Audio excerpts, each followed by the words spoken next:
Thank you very much, Executive Director, and I can testify that you have been with us throughout the sessions every week. But today, UN Habitat is announcing its recovery plan on COVID, and she is very taken by press. So thank you very much, Executive Director, for these words. I think Maimuna has really covered many of the aspects that we want to see discussed in this session today. Allow me only to just highlight a couple of things. We all know that public service provision is underfunded.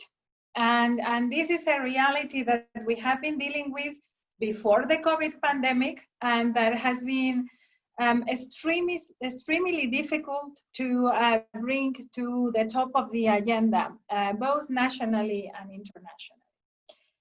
We all know also that the pretext to have this underfunding is also because sometimes it is argued that local governments do not have the capacities to actually manage properly what would be adequate funding.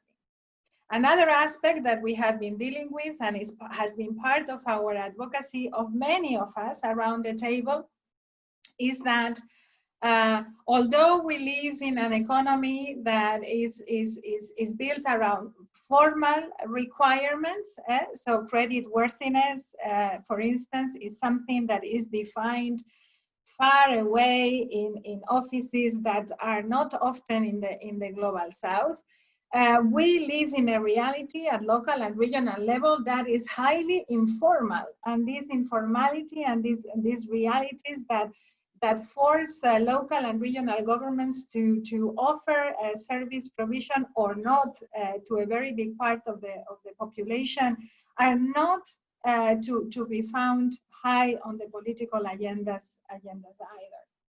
Then we have the issue as well of, we all know that our public servants are often underpaid, and this is a reality for the global north and for the global south. Now, this is not new, but I think it's taking a very high relevance within the framework of this pandemic, because we have come to realize that safety and even health are very dependent on many other public service provision that local governments do need to offer us, and that to the greatest extent, the orderly manner in which we are going through this global confinement, if we look at it from a global perspective, is due to the fact that local and regional governments are literally going out of their way, losing a lot of income and doing everything possible to support the most vulnerable,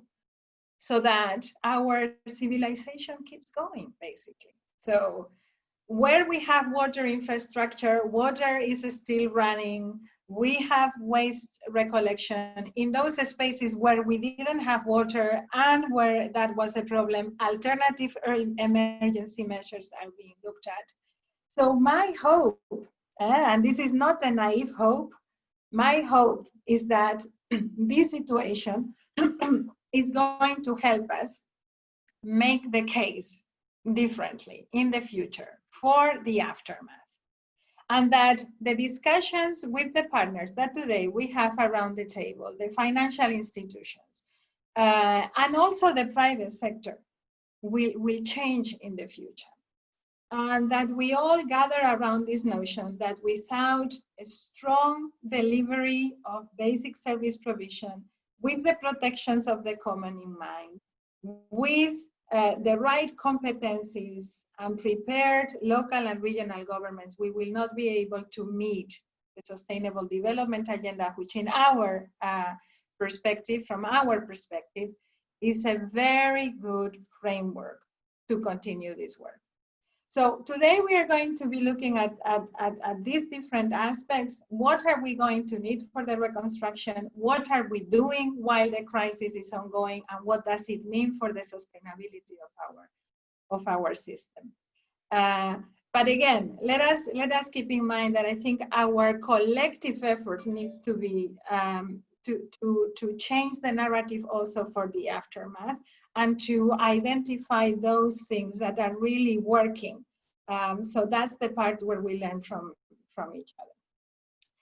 I will stop here with my general comments, and I will now give the floor to someone that has been thinking a lot about these things, and now from the perspective of national government, Mr. Mpo Park-Stao, the Deputy Minister of the Department of Cooperative Governance and Traditional Affairs, but above all, for me, my former president, the former president of United Cities and local governments. You cannot imagine how happy I am that you are joining us, because we worked together on some of these issues. We pushed from the perspective of local governments for greater access of local governments to international finance, which is a very important issue. And today, I hope you can share with us, President, your vision and the efforts that you are making in South Africa to preserve the system and to support local and regional governments. So, President, the floor is yours. Welcome to this live learning experience. Welcome back home.